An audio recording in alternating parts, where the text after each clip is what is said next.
attaboy.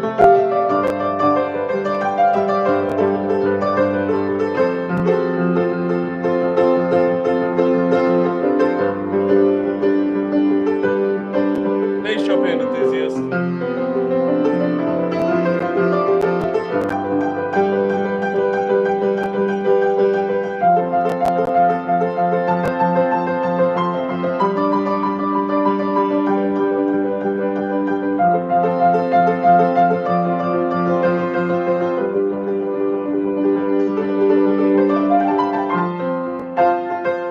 How's my day going? It's going fine. I'm kind of worn out. You like piano too? That's awesome.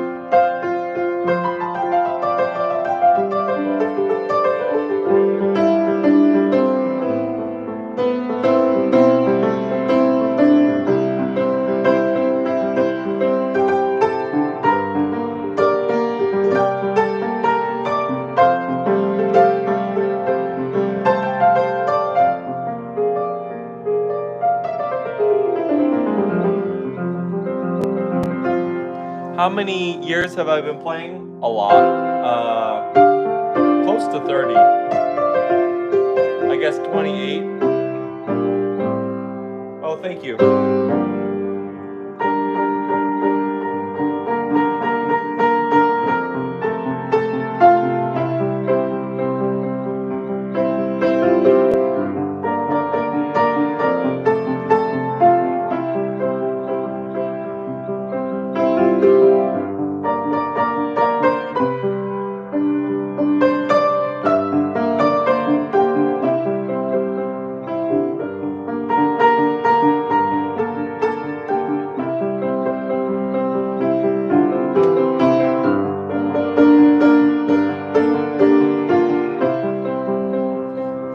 Practicing a Tyranny etude that I've been working on for like a month already, but I'm not just making any progress. The more I think about this question,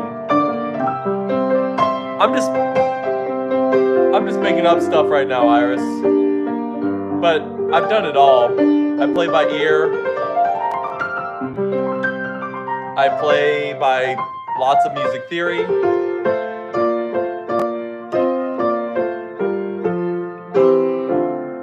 I also play by reading music, whatever needed.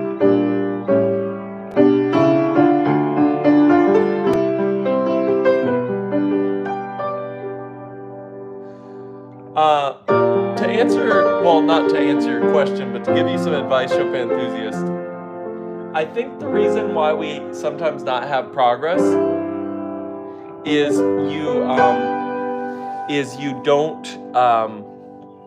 you're not setting firm enough goals and then being consistent enough with that. So it's like, oh, I want to get good at this, right? That's too vague. It'd be like, okay, what if I wanted to raise the BPM of this specific piece, by 10 by the end of the week, something like that. Hey, Omar. All right, let's get an idea going again.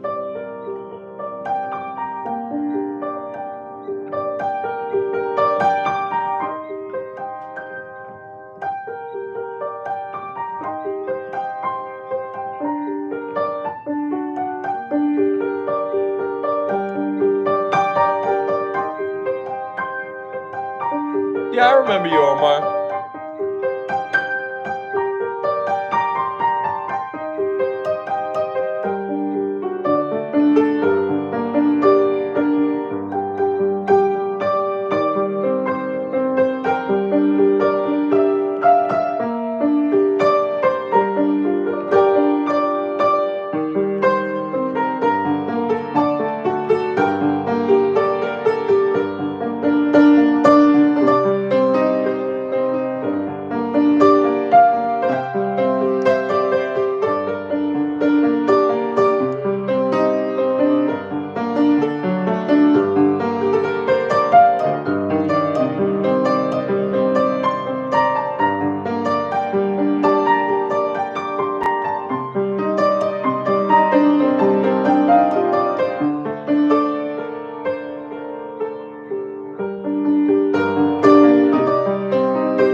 Well, you gotta start from somewhere, Iris, and if you know where middle C is, that'll give you some help figure out everything else.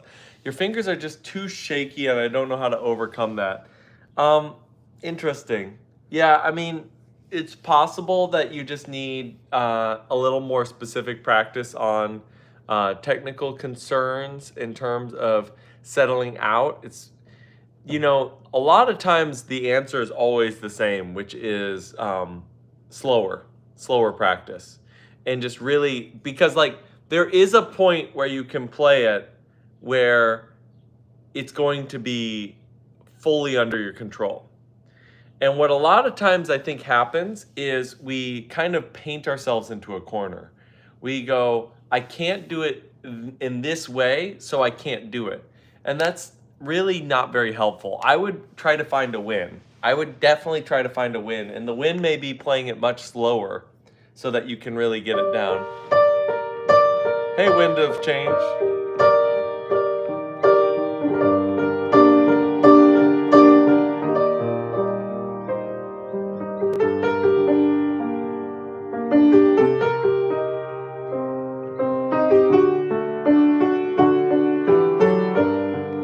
So what that means is one of two things, Chopin enthusiasts. It means either you don't actually know how it sounds, or it means that you don't know it as well as you think you know it. I know that's maybe painful to hear because it sounds like you've been working on this for a while. Hey, did I already say hey to you, Chirag? My brain is mush right now. But that's what I would say is it's one of those two things. So, and both can be resolved in similar ways. The first, if you don't know how something actually sounds, and believe you me, there's pieces that I've played the entire song and I still don't actually know how it sounds. So how do you get to the point where you know how it sounds? This is how you get to know how it sounds. You sit there and you listen for each note as you play it, and the consequence of the sound, right?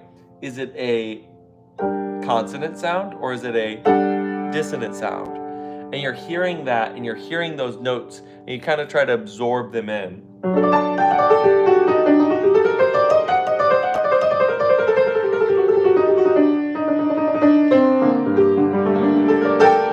I would start there. That is how you master 433. Exactly. Hey, Fat Batman.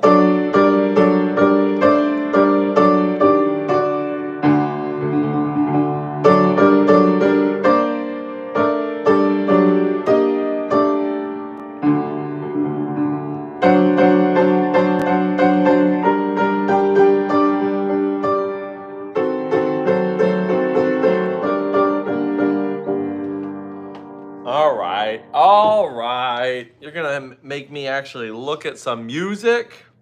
That's fine.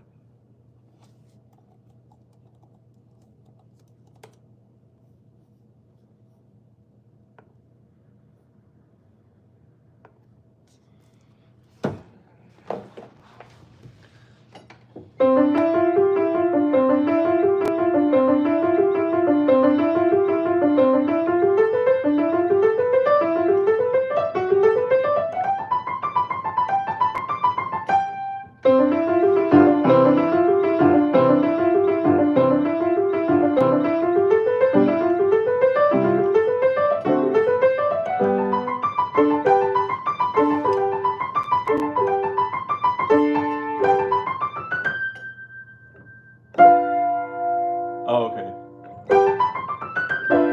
Oh.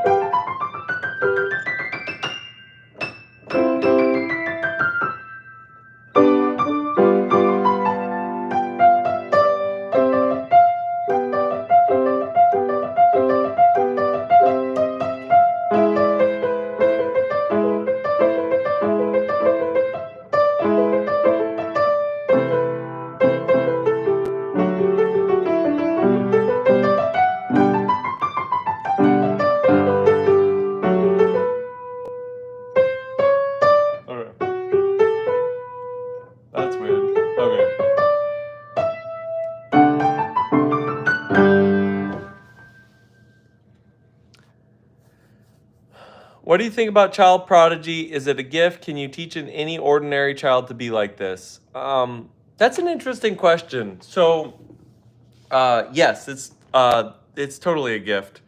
Um, uh, Talent is often misunderstood. Its ability to learn faster, not the actual ability to be straight up master. That's getting closer. That's getting closer.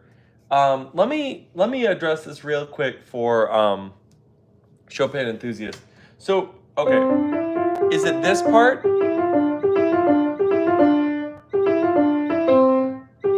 that you're having trouble with? Because I'd love to know which specific part. I know, of course, it's the right hand, but which part? Um, hey, music. Okay, yeah. So what's going on there is two things. It may be hearing. It may be actually making sure you're hearing each of those notes. The fourth finger. Yeah, it's gonna be finger independence, and it's gonna be hearing this da da da da. Make sure, because in your head, it's gonna be kind of like that, right? And then the second is da da da da, making sure that you're staying flexible. Your fingers are all staying on the piano, and then you're actually biasing towards the top part of your hand, so up here. It's very common to bias towards your thumb, but that's gonna make these other fingers have a much harder time. So you bias towards these. I'm not gonna lie, this type of thing is a huge pain.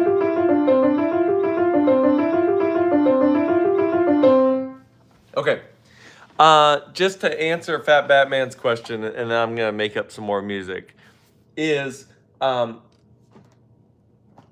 the thumb is already strong, absolutely. But I had a lot of thought about this. Why do we bias towards our thumb on the piano, even though the thumb is super strong? Why do we even play the thumb like this, right? Most people don't drop their thumb. Yeah, sorry, Nur. Most people don't drop their thumb. They actually play their thumb like this when they play the piano. It makes no sense, right? The thumb is the strongest finger. And then I realized it's because of the way that we grab things and we interact with the world. People basically treat their hands like Lego hands, right? They just go like this all the time, right? I'm just grabbing this and I grab it because that's the strongest, easiest way to do that. And so what happens is, what you actually really want to be doing is the opposite on piano. You want to bias towards the pinky. But again, if you look at how people generally hold their hands, how they do things, it's like this. It's not like this. So it takes a lot of unlearning to do that. Okay, you were talking about child prodigies. Let's talk about that real quick, and then I want to make up some more music. Exactly. Oh yeah, opposable thumbs are awesome. So, first of all, I think a lot of what we consider child prodigies is actually what you're hitting on a little bit, Fat Batman. It's we can do some rock and roll in a second. And boogie woogie, yeah, we can do some boogie woogie. It's people training their kids to do certain things, and children are incredibly impressive at learning things fast and learning them well.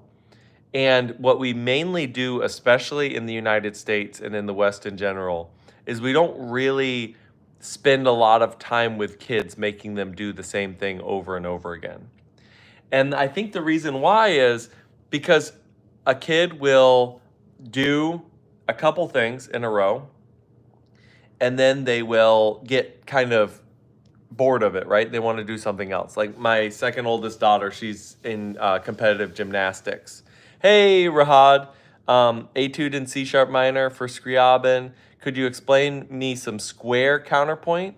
That's like a nuanced term that I'm not necessarily sure I know. Hey, Studio Monroe, aka my wife. Hello.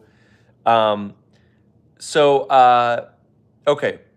So here's the deal. Child prodigies, I think most of them are generally talented kids with very driven parents. And I'm not saying that all of it is bad. I'm not saying that all of it is just like forcing them to do it. But uh, um, but I would say that that is a lot. Yes, I know. uh, that is a lot of the discourse that misses about child prodigies is we like to think of them as like this kid that just does everything. The kid that, makes all the beats and produces stuff is super brilliant, but also their parent took the time to sit with them and to work them through all that stuff. So you are onto something, Fat Batman, with that. But I will say this on top of that, and that is there are just total freaks. And I mean that in the nicest way. Like, there are definitely some freaks where they just Mark Zuckerberg joke. I don't think Mark Zuckerberg, poor guy, has ever been told that he's handsome. So thank you, Kenny. You know, that may be the one way that I dispel the Mark Zuckerberg, rumors. If people think that, because I see solace a lot with Mark Zuckerberg. Anyway, let's play some music. But I would say, yeah, to me, there's two categories of child prodigies. There's just the ones that their parents work really, really hard to make them good at what they do and force them to do it every day. That's the thing with kids. Kids will just be like, I want to do something else today. Nope. You got to keep them on that if you're really doing that. And there's ways of doing that you're not. In many ways, I think that's true, actually, Wind of Change, even though he's older than me, because he always changes his style to match what I'm doing. Like, I cut my hair, and then he's cut his hair. I grew my hair out, he grows his hair out. He's got an agent somewhere.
I don't know if that's what you were thinking with rock and roll. You probably were actually thinking something more rocky than that.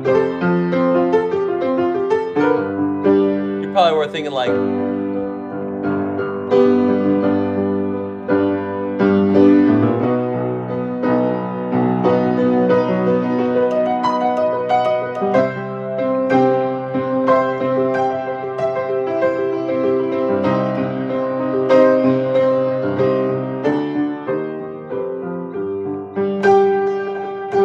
Anybody know what song this is?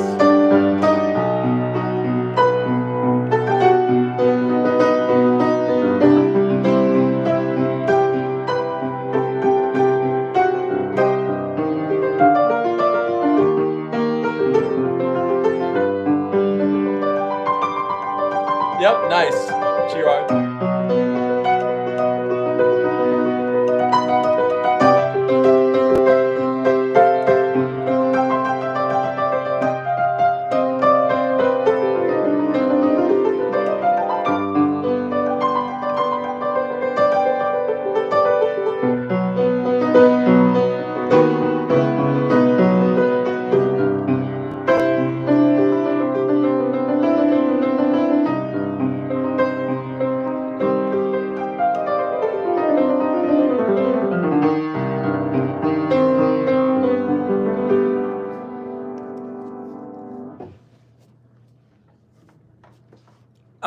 Mark can speak on Meta's new AI implementation. Okay, so I'll pull up Dearly Beloved. Am I taking composition requests? Yeah, if you want to throw out an idea, I do want to do I do want to do more improv today. C sharp minor Scriabin, right? Scriabin. Here's the deal about Scriabin. Scriabin is quite beautiful, and he's also very, very deluded and like delusional. He was. I mean, he's dead. He was a long time ago, but very, very delusional, very crazy. He thought he was God, but the dude wrote bangers. The joke that I always tell people is my favorite composers are all the ones that think that they were God. It just, I don't know what it is. It's like maybe that level of like self-absorption makes you like so obsessed with how your sound is. So you're writing a waltz and wanted to get some feedback. I'll throw it in the Discord, and I might do that offline. We'll see. I'm doing a couple of these requests, but mostly I'm just making up stuff and chilling. Okay.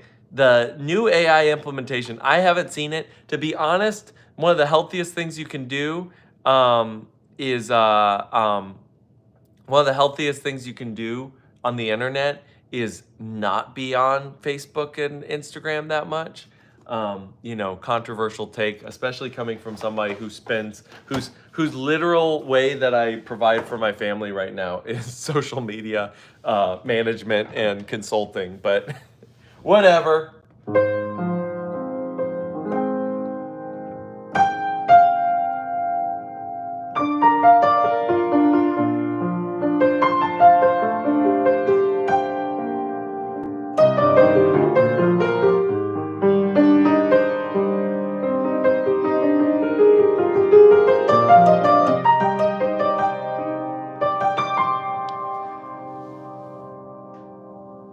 This man had hidden antennas in his head.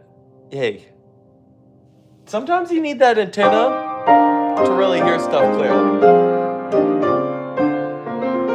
No, in all seriousness, Trenzo, here's the deal about AI written posts. AI written posts are going to be garbage. AI edited posts, people will just think that you're a way better writer than you actually are.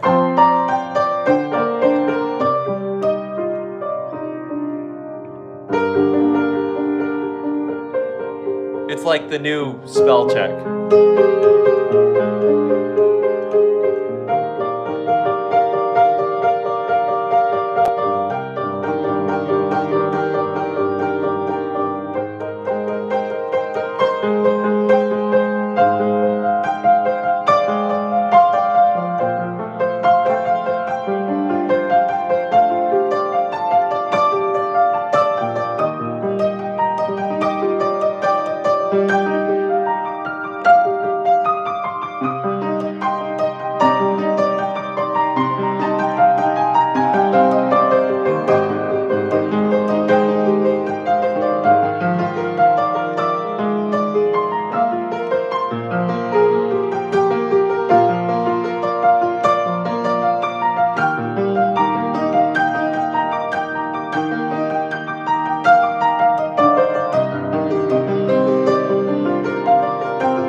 Yeah, it's an E flat major. I did just in on the 4. Yo, how's it going, AI? SCI, AI, SCI.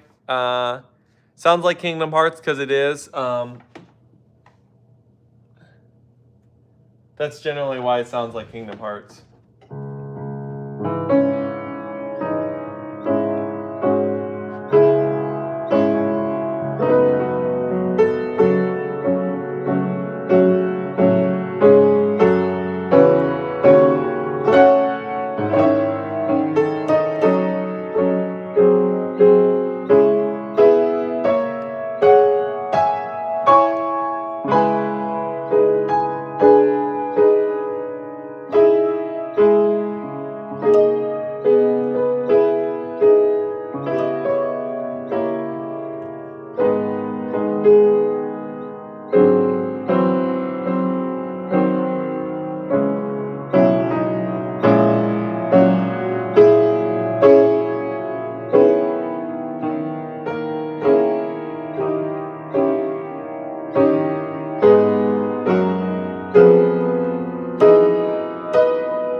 Oh, no, regular C's. Very cool, dude. Wait, really? Scriabin only had a span of 1 octave? That's insane. Chopin enthusiast, you're a riot. It's like, I'm struggling with this Czerny right now, but I'm going to try to throw on more challenge. Granted, I think if it was something that we were passionate about, I think you would definitely have a better time with it. So I totally get that angle. So sorry, I shouldn't be. I just think it's kind of funny. Stayed Gone by Has Been Hotel. Yeah, we might. We could probably do that. Everything is. Everything will slowly but surely, and yeah, no, Czerny is boring. Czerny is really boring. Like, believe me, Czerny. Like, I understand why people practice Czerny, but Czerny is definitely extremely, extremely tedious and boring. Where in the world is my book of nocturnes? Then I could give you very specific ones.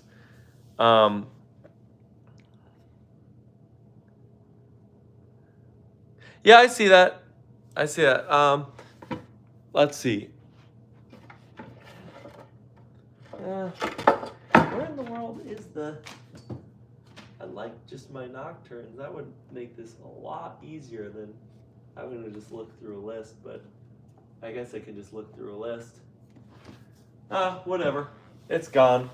We'll just pull up a list of things and Chopin nocturnes. Oh, somebody had ranked by difficulty. I wonder if I agree with their difficulty ranking. Ranked by difficulty. See, you can find anything on the internet. Let's see. Works by difficulty. Interesting. Now we're just on a whole different thing right now. Dearly beloved is the hardest? Yes, it's totally true.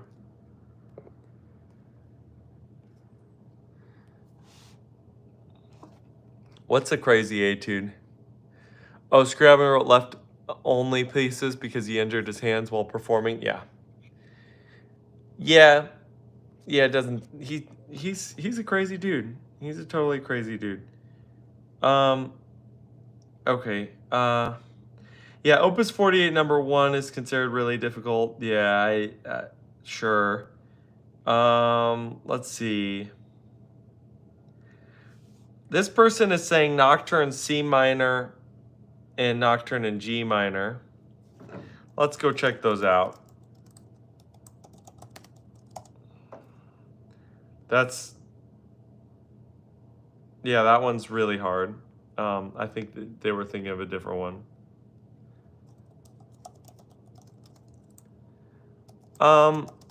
The one in E minor is not too bad. How many pianos do I have? Not enough. I mean, number 1 is not awful. This would be so much easier with a book in front of me. We're gonna pin this conversation for just a second. Let me play this Stayed Gone, and then I may just have to think through.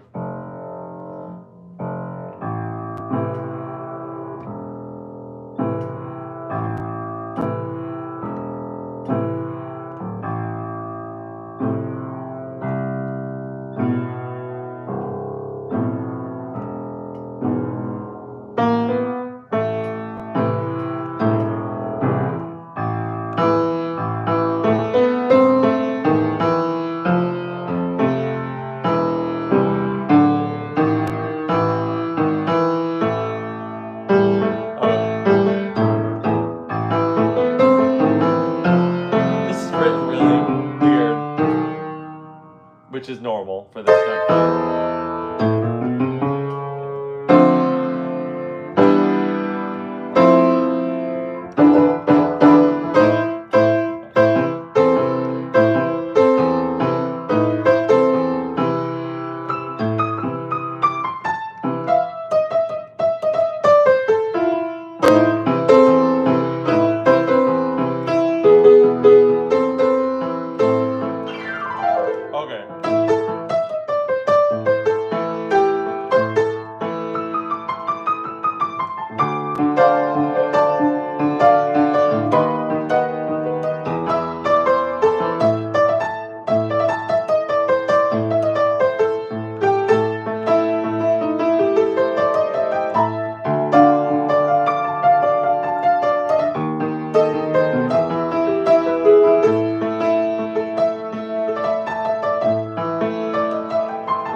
Here's the deal about the Nocturnes. They all, yeah, no, I know. The bottom of the piano, this piano is very problematic.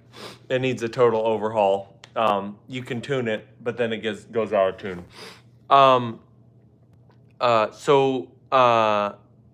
The thing with the Nocturnes is you kind of just need to embrace the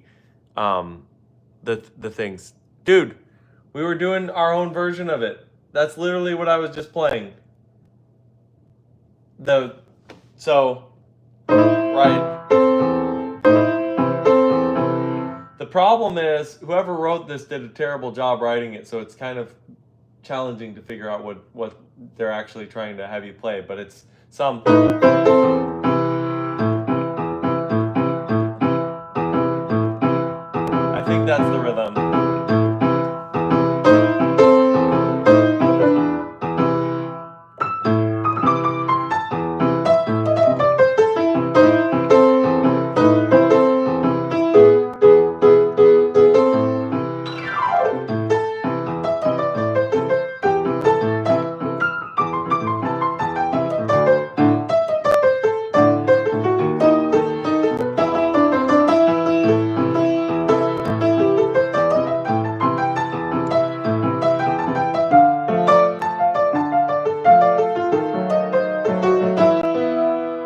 It's you. Hey, Robbie. So in terms of the nocturnes, you just need to embrace the polyrhythms. I just think you just need to embrace the polyrhythms. And if you do, they're not as daunting as you probably feel like they are. I think Nocturne number 1 is really quite approachable, to be honest. Once you get into that and once you kind of embrace those lovely, lovely polyrhythms. In terms of other options, I mean, they're all going to have those type of challenges, and I would just kind of make a kind of hit list. Yeah, I would just kind of make a hit list of like what skills you want to get good at, and like find one that you really just enjoy, you know? Think about it that way. Just find one that you really, really enjoy and appreciate, and then go with that.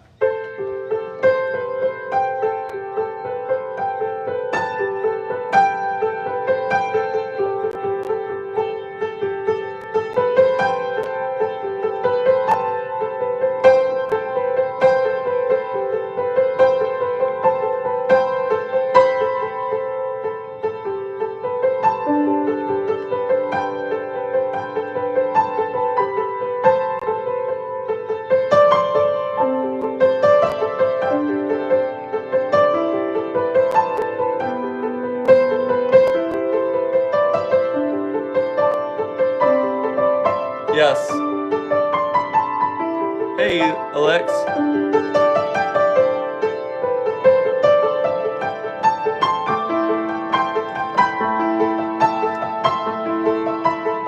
Thank you.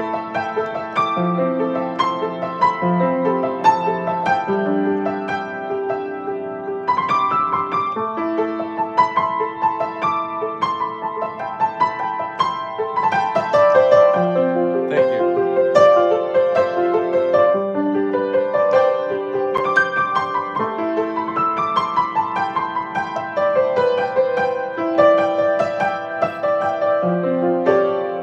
So this is what I'd say about approaching all the nocturnes. Get that left hand feeling really good.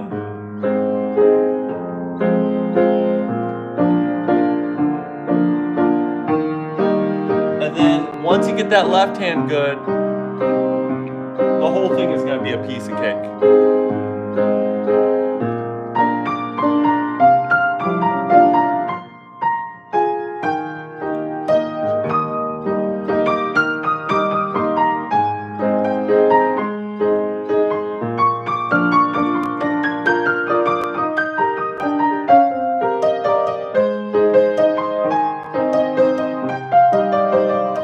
All right, come again later. Thank you for popping.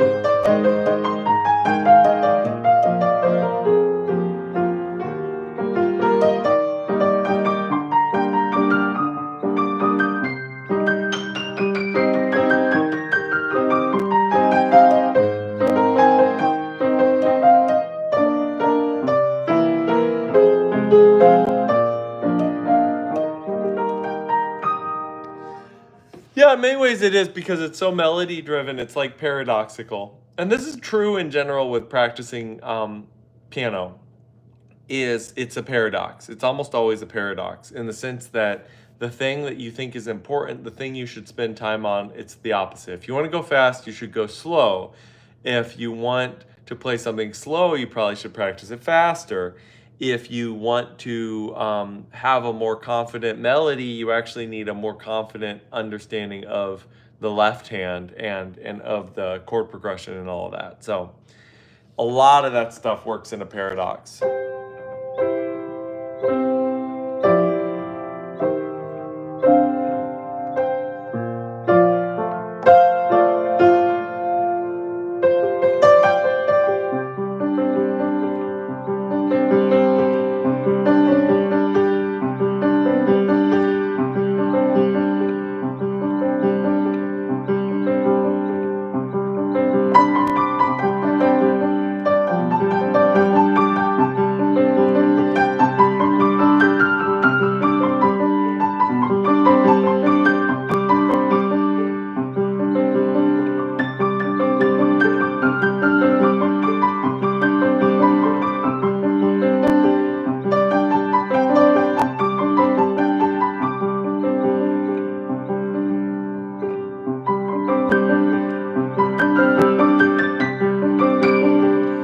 I don't. When I get a good idea, we'll probably add one.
I'm trying to teach my left hand more accompaniment patterns than the normal ones.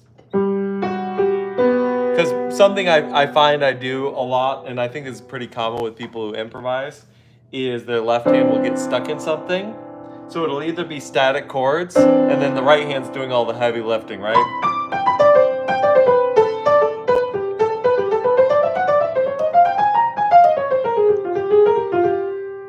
Or, you know, it's a pattern, right?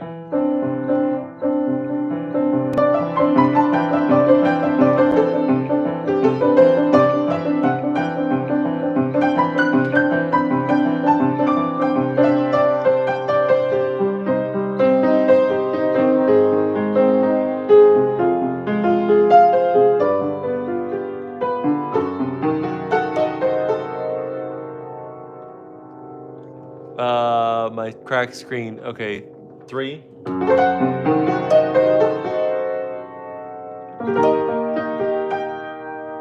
Wait, sharp 4. Yep. And then.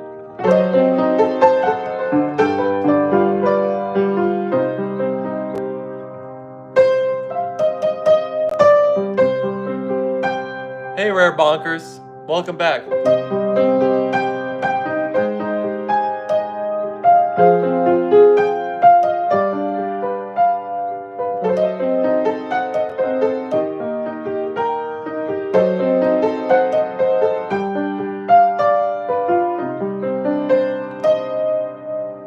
Interesting.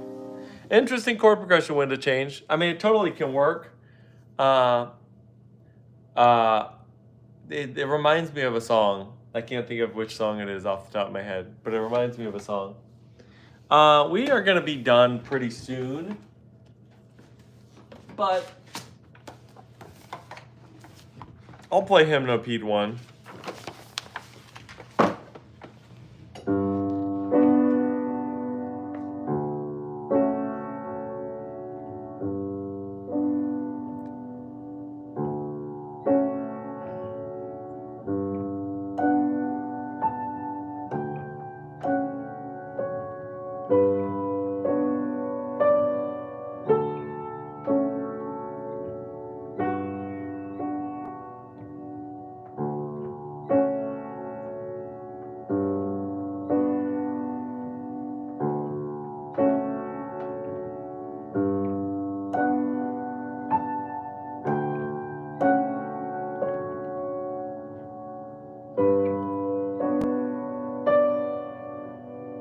Hymnopede?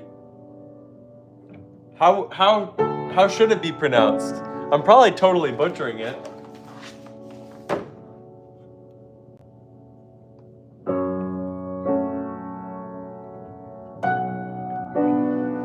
All right, I gotta look it up now.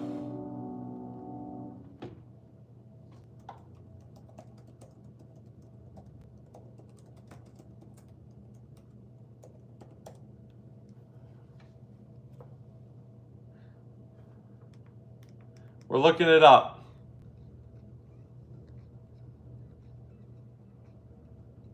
I know it's a French word. this is Julian the Frenchman who makes French pronunciation videos here on YouTube, and we are looking at how to pronounce the name of these 3 piano compositions written by French composer and pianist Erik Satie. The first and the third were published in 1888 and the second in 1895. How do you go about pronouncing their name in French? This would be said as gymnopédie. Gymnopédie. Gymnopédie. But it'd be fine in English to call them gymnopédie. Gymnopédie from French gymnopédie. Gymnopédie. Interesting. Okay, gymnopédie. Very, very interesting. Gymnopédie. Gymnopédie. Interesting. The reason I think why I say hymnopede is because in Spanish, that G, I feel like it would make it more of an H sound. I don't know why. In my head, I'm thinking H. Hymnopede sounds like a Dark Souls centipede boss. I like it though.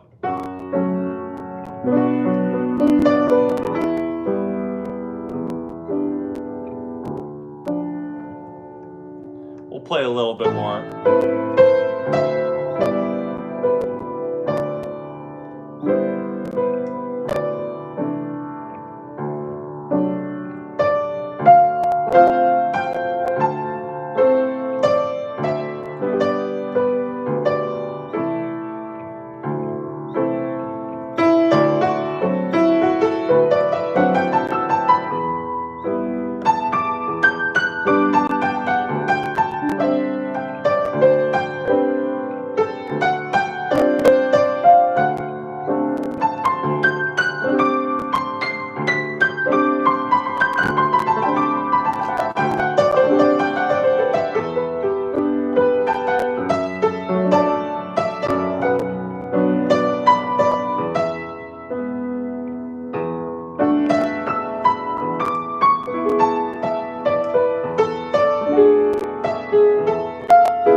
Satie is pretty overrated. That's hilarious. You guys are like arguing over agreeing, right? Overrated. Yeah, boring. Yeah, I mean, he definitely. I think you can't deny the fact that hymnopede is, or sorry, gymnopédie is a massive, humongous success. They aren't that good. Okay, here's the thing. Every note really makes sense in the piece in like a weird, it doesn't make sense sort of way. And that's pretty powerful and that's pretty impressive. So anyway, thanks for joining. I may be doing a stream later where I'm going to be playing through my game just because I'm near the end and I'm trying to get the last bugs out. So, all right, take it easy. Peace out. Bye.